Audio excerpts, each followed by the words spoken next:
They were the most feared fighting force in the world, created to obey, trained to kill, and loyal only to the Sultan. What began as an invincible army ended in blood and betrayal. This is the story of the Janissaries, the warriors who built and destroyed an empire. In the 14th century, the Ottoman Empire dominated vast territories, stretching across 3 continents. But to maintain their grip on such an enormous realm, they needed soldiers who were completely loyal, utterly devoted, and virtually unbeatable on the battlefield. Their solution?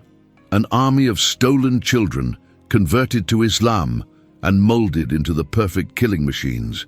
Imagine this. You're just a child, torn from your Christian family in the Balkans. You'll never see your parents again. Your old identity is stripped away. You have no family, no prior loyalties, only the Sultan. And this blind devotion transformed these boys into one of the deadliest military forces in history. These weren't just ordinary soldiers. The Janissaries were the elite of the elite, the special forces of their day. With their distinctive tall white hats, disciplined formations, and thunderous battle cries, they struck terror into the hearts of their enemies across Europe, Africa, and Asia. Consider this. When the seemingly impenetrable walls of Constantinople finally fell in 1453, ending the 1,000-year Byzantine Empire, it was the Janissaries who led the charge. When the knights of Europe confronted Ottoman forces, it was the Janissaries they feared most. For centuries, they were the unstoppable spearhead of Ottoman expansion. But power corrupts, and absolute power corrupts absolutely. The very qualities that made the Janissaries great, their unity, discipline, and privileged position, would eventually transform them into something far more dangerous. Kingmakers who could topple sultans, demand ransoms, and hold the empire hostage to their whims. And when a desperate sultan finally decided to end their reign of terror, the result was a bloodbath that would echo through history, a brutal betrayal that matched the original sin of their creation. If you love stories of empires, wars, and intrigue, don't miss this video. Like, subscribe to Modern Age Chronicles, and dive with us into the secrets of history. The story of the Janissaries isn't just about warfare. It's about the dark bargain between power and loyalty that shaped the destiny of nations. Imagine being a child in a small Christian village in the Balkans. You're playing with your siblings, helping your parents with chores, dreaming of growing up to be like your father. Then one day, strange men in exotic uniforms arrive. They're not just any soldiers, they're Ottoman officials, and they've come to collect what might be history's most terrible tax. They called it Devshirme, the blood tax, and it wasn't paid in gold or grain, but in children. Every few years, Ottoman officials would sweep through their conquered Christian territories, Serbia, Bosnia, Albania, Bulgaria, Greece, looking not for money, but for boys. The healthiest, strongest, and most intelligent boys between the ages of 7 and 14. Boys who would never see their families again.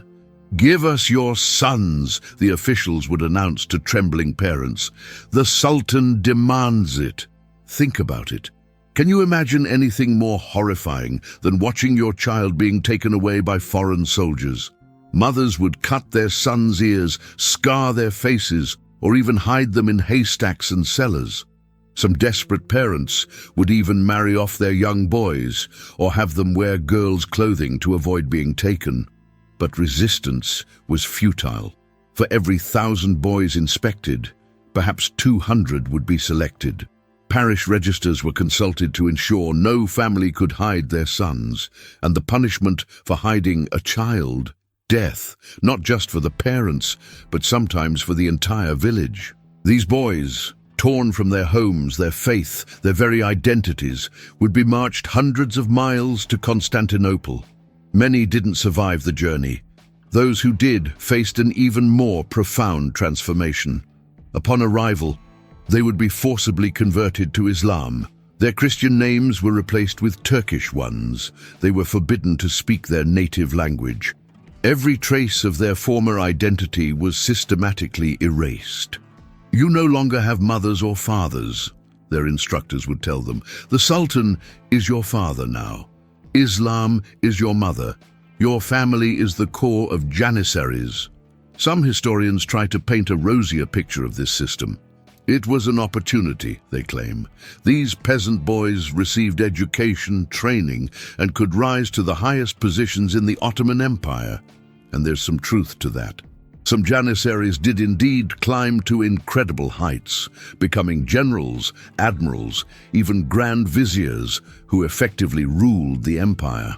But let's not romanticize what was essentially state-sponsored kidnapping. For every boy who found success in this system, countless others suffered immeasurable trauma. Most never saw their families again. Many died during training or in battle. All were forced to abandon their heritage, their religion, and even to fight against their own people. Ironically, this systematic theft of children created one of history's most fearsome fighting forces. The Janissaries had no divided loyalties, no family ties to distract them, no inheritance to protect. They belonged wholly and completely to the Sultan and the Ottoman state. And here's something fascinating, something that shows the strange psychology of the Janissaries. Despite being victims of this system, many Janissaries became its most passionate defenders. When later sultans tried to reform or abolish the Devshirme system, it was often the Janissaries themselves who protested most violently. Now let me tell you about one of their strangest customs, their sacred soup ritual. Before battle, Janissary units would gather around massive cauldrons filled with a special soup or stew called chorba. This wasn't just any meal, it was a sacred bonding ritual. Each unit had its own cauldron, and the act of eating from it symbolized unity and brotherhood. But here's the fascinating part. If the Janissaries were unhappy with the Sultan's orders or policies, they would overturn these giant cauldrons. This simple act, refusing the Sultan's food, was the ultimate signal of revolt. When the cauldrons were turned upside down in the Janissary barracks, everyone in Constantinople knew trouble was brewing. In 1618, when these elite soldiers turned their cauldrons over, the young Sultan Osman II trembled. He knew what it meant. Within days, the Janissaries had stormed the palace, captured the Sultan, and eventually executed him, strangled with a bowstring, the traditional method of execution for Ottoman royalty. Such was the power of the force created by the blood tax. Children stolen from their homes grew up to decide the fate of emperors. Boys taken by force became men who could topple thrones. The Devshirme system finally ended in the late 17th century, but its legacy lived on. The Janissary Corps continued until 1826, when they were massacred by Sultan Mahmud II after yet another revolt. But for the countless families who lost their sons over nearly 4 centuries of this practice, the blood tax represents one of history's most systematic and institutionalized forms of child abduction. An entire generation stolen, transformed, and turned into the very weapons that would ensure the continued subjugation of their own people. This was the terrible genius of the Ottoman Empire, turning victims into enforcers, the conquered into conquerors, and creating from the children of their enemies the most loyal defenders of the Sultan's throne.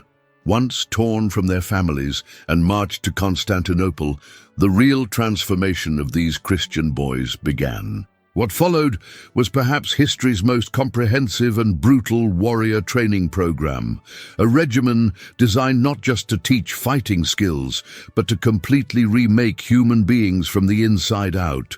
Imagine being 8 or 9 years old, suddenly thrust into this alien world. Your new life would begin at one of the palace schools, where you'd be evaluated. Were you destined to become a warrior or perhaps serve in the administration? The strongest, most physically promising boys were marked for the Janissary Corps. The especially bright ones might be trained for government service. Either way, your former life was gone forever. The first years focused on 3 things: Islamic education, Turkish language immersion, and absolute discipline. These boys weren't just learning new skills, they were being systematically reprogrammed.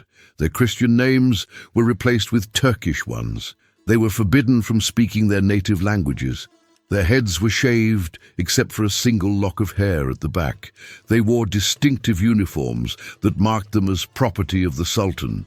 The physical training was relentless and would make even modern military boot camps seem gentle by comparison.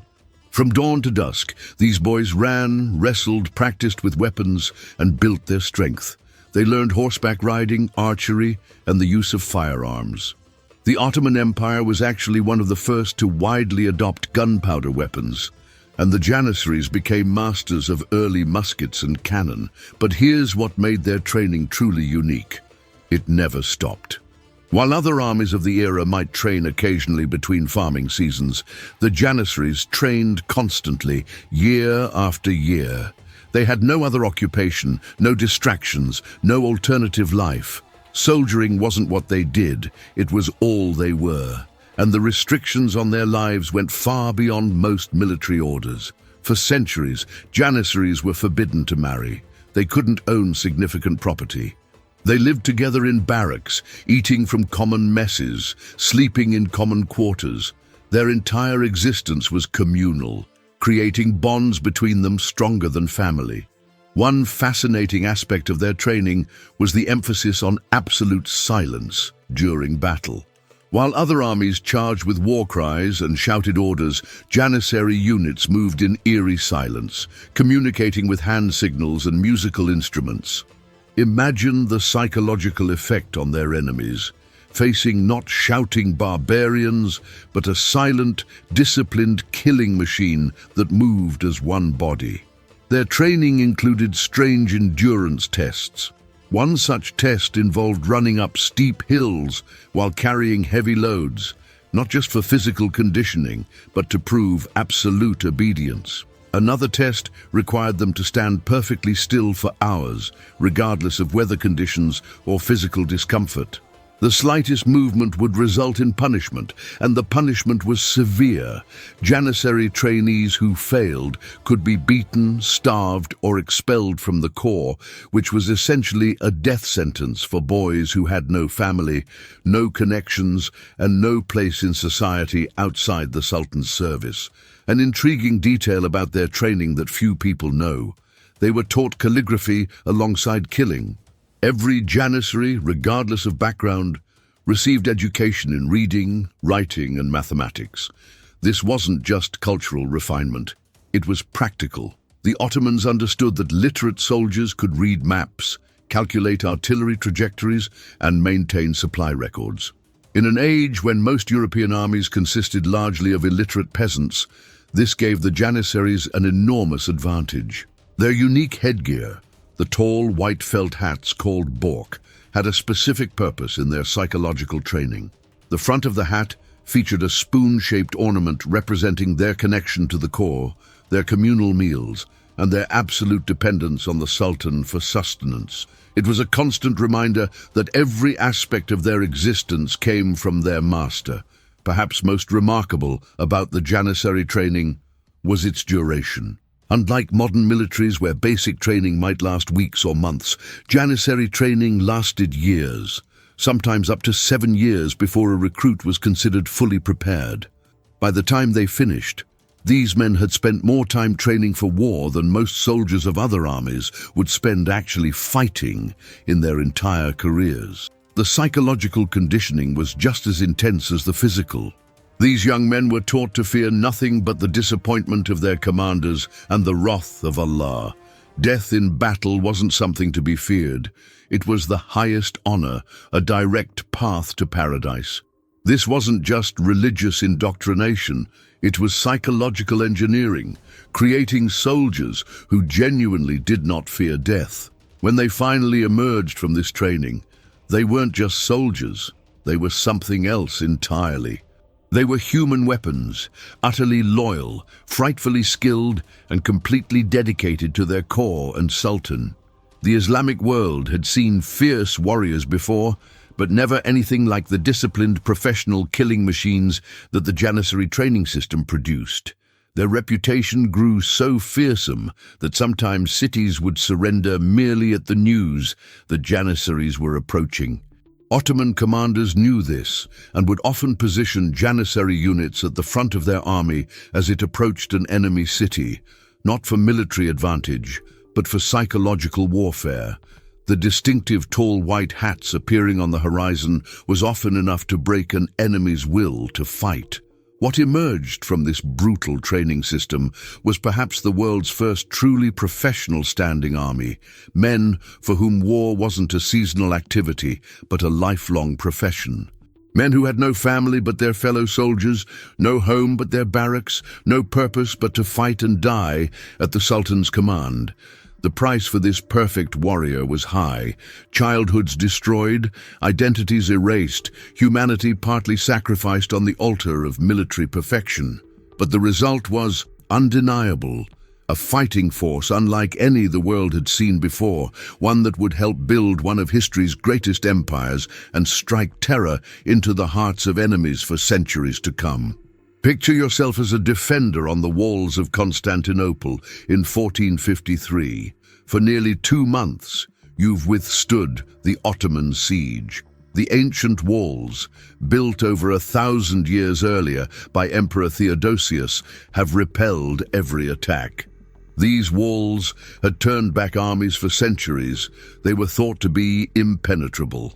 Then, in the pre-dawn darkness of May 29th, you hear something different. Not the usual battle cries and chaos of an attacking army, but something far more terrifying. Order, discipline, purpose. From the darkness emerges a force moving with mechanical precision, advancing in formation despite the arrows and stones raining down upon them. Their tall white hats make them instantly recognizable even in the dim light. The Janissaries have arrived.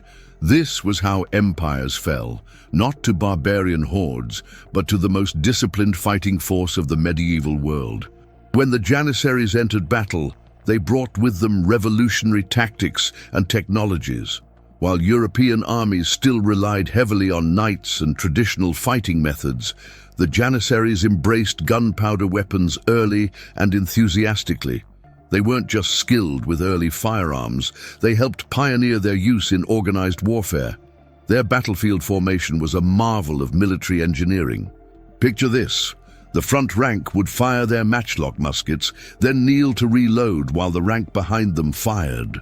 This created a nearly continuous hail of bullets, a primitive but effective form of volley fire that wouldn't become common in European armies for another century. The psychological impact on enemies facing this relentless, mechanical delivery of death was devastating. But what truly set the Janissaries apart in combat wasn't just their weapons or tactics, it was their mindset. Remember their training. These men had no families to return to, no lands to protect, no life outside the cause. While other soldiers might hesitate, might feel the pull of self-preservation, the Janissaries charged into the most hopeless situations with seemingly supernatural courage. During the siege of Belgrade in 1456, Ottoman records describe Janissaries climbing ladders towards certain death, stepping over fallen comrades without hesitation, their faces showing no fear. The defenders were so unnerved by this inhuman determination that many abandoned their posts, believing they faced not men, but demons. Their distinctive uniforms were designed not just for practical purposes, but for psychological warfare. The tall white felt hats, called bork, could be seen from great distances, announcing the presence of these elite troops. The long robes and baggy trousers allowed freedom of movement while creating an imposing silhouette. Enemy soldiers came to dread the sight of those white hats appearing on the horizon. At the fall of Constantinople, it was the Janissaries who first breached the walls. When Sultan Mahmud II found his regular troops hesitating before the final assault, he personally led his Janissary corps forward. Finding a small breach in the walls, they poured through like water through a crack in a dam, fighting with such ferocity that the Byzantine defenders broke and fled. By noon, the city that had stood for over 1,000 years as the capital of the Eastern Roman Empire had fallen. The last Byzantine emperor, Constantine XI died fighting alongside his men, his body never identified among the thousands of fallen. The Janissaries' reputation as the empire's elite shock troops was cemented that day, but their battlefield prowess went far beyond siege warfare. At the Battle of Mohács in 1526, a force of Janissaries helped annihilate the Hungarian army, killing their king and over 20,000 soldiers in just 2 hours of combat. Hungarian survivors described the Janissaries moving like a wall of steel, their discipline unbroken even in the chaos of battle.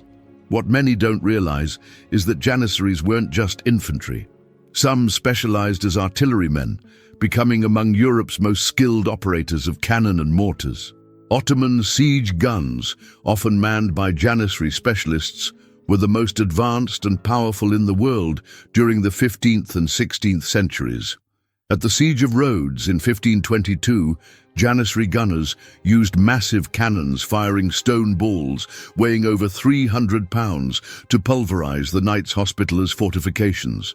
Their battlefield communication was revolutionary as well. While most armies relied on shouted orders that could barely be heard above the din of combat, Janissaries developed a sophisticated system using musical instruments. Each command had a corresponding musical sequence played on drums and a unique wind instrument called the zurna. These sounds could be heard across the battlefield, allowing for coordinated maneuvers even in the chaos of combat. Another little-known fact about Janissary combat tactics: they were among the first military units to understand the psychological impact of uniforms and standardized equipment. Long before most European powers adopted uniform dress for their armies, every Janissary dressed identically, creating a terrifying visual impression of unity and inhuman order advancing toward the enemy. Their battlefield discipline extended to every aspect of military life. While other armies of the era typically dissolved into looting mobs after taking a city, Janissaries maintained perfect order, waiting for the Sultan's permission before taking any spoils. This discipline allowed Ottoman forces to secure conquests that might otherwise have dissolved into chaos. For over 3 centuries, the Janissaries formed the unbreakable core of Ottoman military might. From Hungary to Persia, from the gates of Vienna to the deserts of Egypt, these elite warriors expanded and defended an empire that spanned 3 continents. They weren't just soldiers, they were the physical embodiment of Ottoman power, the Sultan's will made manifest on the battlefield. The terrible irony, of course, is that these invincible warriors, these men who brought terror to enemies across Europe, Africa, and Asia, began their lives as frightened Christian children, torn from their families and transformed through brutal training into the most feared fighting force of their age. The very people whose lands they helped conquer might have been their blood relatives. Such was the terrible efficiency of the Ottoman system, turning victims into conquerors, the oppressed into the oppressors. So next time you think about history's greatest warriors, remember the Janissaries, not just for their battlefield prowess, but for what their existence tells us about power, transformation, and the terrible price of empire. Did you know about this fascinating ritual of the Janissaries before? Drop a comment below. Would you have the courage to face these soldiers on the battlefield? If you're enjoying this deep dive into history's most elite warriors, make sure to like, share, and subscribe to Modern Age Chronicles for more incredible stories from the past. Power corrupts. And absolute power? Well, that's a recipe for disaster. The Janissaries are perhaps history's most perfect example of this timeless truth. Remember those disciplined, loyal soldiers we talked about earlier? The ones who were taken as children, raised to be the perfect warriors, forbidden from owning property or getting married. Well, as time passed, things began to change, and not for the better. By the 16th and 17th centuries, the Janissaries had transformed from the Sultan's faithful servants into his greatest headache. You see, success breeds privilege. With each victory, with each territory conquered for the Ottoman Empire, the Janissaries demanded more, and who could deny them? They were, after all, the backbone of Ottoman military might. First came small concessions. They were allowed to marry.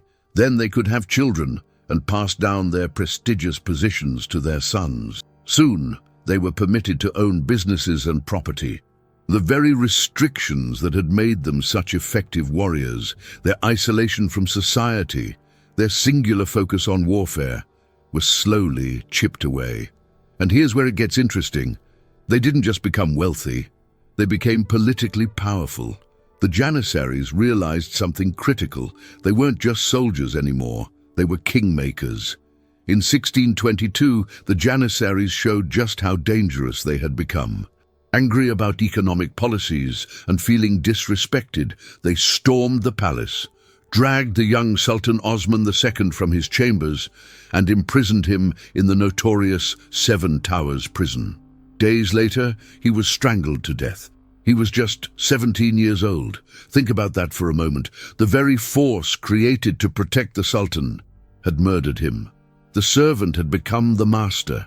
Over the next 2 centuries, the Janissaries deposed sultan after sultan. They became what historians call a state within a state. If a sultan proposed reforms they didn't like, rebellion. If a sultan tried to create a new military force, revolt. If a sultan attempted to modernize the empire to keep pace with European powers, uprising. The Ottoman high officials lived in constant fear of the Janissary barracks. When the soldiers banged their soup cauldrons, their traditional signal of discontent, the entire palace would tremble. The once disciplined force had become a mob of entitled militiamen, more interested in preserving their privileges than in fighting the empire's enemies. On the battlefield, the consequences were disastrous. Once the most feared fighting force in the world, the Janissaries refused to update their tactics or weapons. While European armies innovated with new firearms and artillery, the Janissaries clung to outdated methods. The Ottoman Empire began losing territory and influence, but the Janissaries blocked every attempt at military reform. By the early 19th century, the situation had become untenable. The Janissaries had grown to more than 100,000 men. Not all fighters, mind you, but many were simply collecting salaries while working other jobs or businesses. Their military effectiveness had plummeted, but their political power remained immense. The Ottoman Empire was dying, suffocated by the very force that had once expanded its borders. The Janissaries had become parasites, feeding off the wealth of a declining state while preventing any cure from being administered. Something had to give. And that's when one man decided enough was enough. Sultan Mahmud II knew that to save his empire, he would have to destroy its most iconic institution. The stage was set for one of history's most dramatic and bloody showdowns, the final confrontation between a desperate ruler and the monster his predecessors had created. As the Sultan secretly prepared his plan, he must have reflected on the bitter irony. The force created to ensure absolute loyalty to the throne had become its greatest threat. The Janissaries were about to learn a harsh lesson about power. Those who live by the sword often die by it too. The year was 1826. The Ottoman Empire was in decline, losing territories and falling behind European powers in military technology and tactics. At the heart of this decline stood the Janissaries, once the empire's greatest strength, now its greatest liability. Sultan Mahmud II had been planning this moment for years. He knew that to save his empire, he would need to destroy the very force that had once made it great. The Janissaries had become too powerful, too corrupt, and too resistant to change. They had murdered sultans who displeased them, blocked every attempt at military modernization, and had essentially become a parasitic force, draining the empire's resources while providing little protection in return. Mahmud moved with extraordinary caution and cunning. First, he quietly created a new military force called the Eshkenjis, trained in modern European tactics and equipped with the latest weapons. When the Janissaries discovered this new force in June of 1826, they reacted exactly as Mahmud had anticipated, with rage and rebellion. On the 15th of June, the Janissaries performed their traditional ritual of protest, overturning their soup cauldrons and marching toward the palace. For centuries, this act had struck terror into the hearts of sultans. This time, however, the Sultan was ready. Mahmud had secretly positioned loyal artillery units around the Janissary barracks in the Et Meidani, Meat Square, of Constantinople. He had rallied the religious authorities to issue a fatwa, a religious decree, declaring it lawful to kill the rebellious Janissaries. Most crucially, he had secured the support of the general population, who had grown tired of Janissary abuses and extortion. As the Janissaries gathered in their barracks to organize their rebellion, Mahmud made a brilliant strategic move. Rather than confronting them directly, he unfurled the sacred banner of the Prophet Muhammad and called upon all faithful Muslims to rally to its defense. Thousands of citizens answered the call, joining the Sultan's forces against the Janissaries. The Sultan's artillery commanders were given a simple order: fire until not one stone of the Janissary barracks remained standing upon another. What followed was not a battle, but a massacre. The Janissaries, caught in their barracks, found themselves trapped as cannon fire rained down upon them. Those who survived the initial bombardment were hunted down through the streets of Constantinople. The Sultan's men showed no mercy.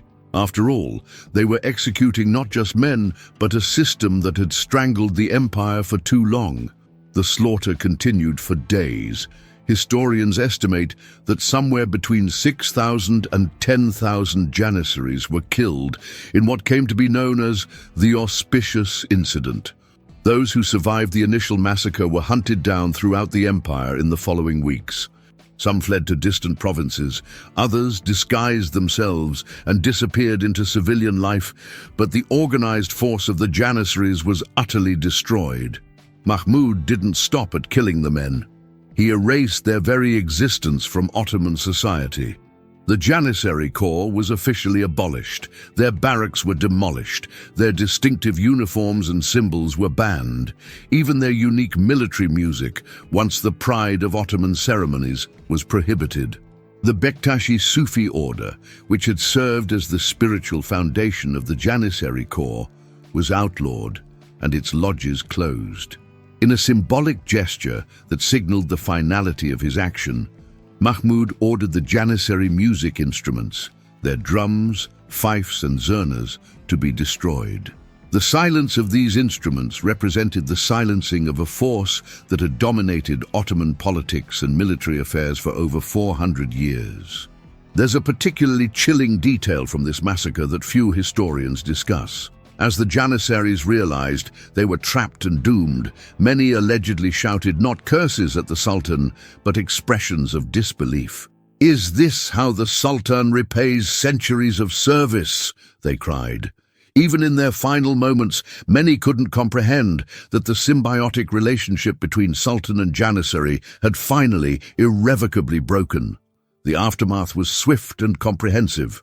Mahmud immediately accelerated his military reforms, creating a new army trained in European tactics and equipped with modern weapons. He called this new force the trained victorious soldiers of Muhammad. Unlike the Janissaries, these troops would have no political role and would focus solely on military matters. The Sultan's gamble paid off in the short term. Without the obstructionist Janissaries blocking progress, the Ottoman Empire briefly experienced a period of modernization and reform. However, the loss of its elite fighting force, however corrupted it had become, left a military vacuum that took decades to fill. Perhaps the most profound irony of the Janissary story is this: a corps created through the brutal abduction of Christian children met its end through an equally brutal massacre ordered by the very authority it was created to protect. The cycle of violence that began with the Devshirme System in the 14th century came full circle with the massacre in 1826. Some historians argue that Mahmud had no choice, that the empire could not survive with the Janissaries, but could not reform with them either. Others see the massacre as an excessive response that destroyed an institution that might have been gradually reformed. What's undeniable is the historical significance of that bloody day in June. In one fell swoop, one of history's most famous military institutions was wiped out. The elite corps that had conquered Constantinople, terrorized Europe, and shaped the destiny of the Ottoman Empire for centuries was reduced to a memory. The Janissaries, who began as stolen children, became world conquerors, then evolved into privileged tyrants, ended as cautionary tales. Their rise and fall embodies the complete cycle of power, from discipline to corruption, from strength to decadence, from loyalty to betrayal. The soup cauldrons that they had so often overturned to signal their displeasure were finally, permanently silenced. As we reflect on their bloody end, we're reminded of an ancient truth about power. Those who rule by the sword often perish by it as well. The Janissaries, who had deposed and murdered sultans when it suited them, ultimately received the same violent treatment they had so often dealt to others. It was, perhaps, history's most symmetrical form of justice, and so ends one of history's most remarkable and tragic stories. The Janissaries began as the ultimate symbol of loyalty and military excellence, only to become a cautionary tale about the corrupting nature of power. Think about their incredible journey. Stolen children transformed into elite warriors, slaves who became kingmakers, protectors who turned into oppressors. For over 5 centuries, they were the foundation upon which the Ottoman Empire built its greatness. Yet, in the end, they became the very force that helped bring that empire to its knees. Their story teaches us timeless lessons about power, loyalty, and human nature. When Sultan Mehmed created the Janissary Corps in the 14th century, could he have imagined that his perfect soldiers would one day become his successor's greatest nightmare? Could those first Christian boys, torn from their families and transformed into Islamic warriors, have dreamed that their military brotherhood would one day hold emperors hostage and shape the destiny of nations?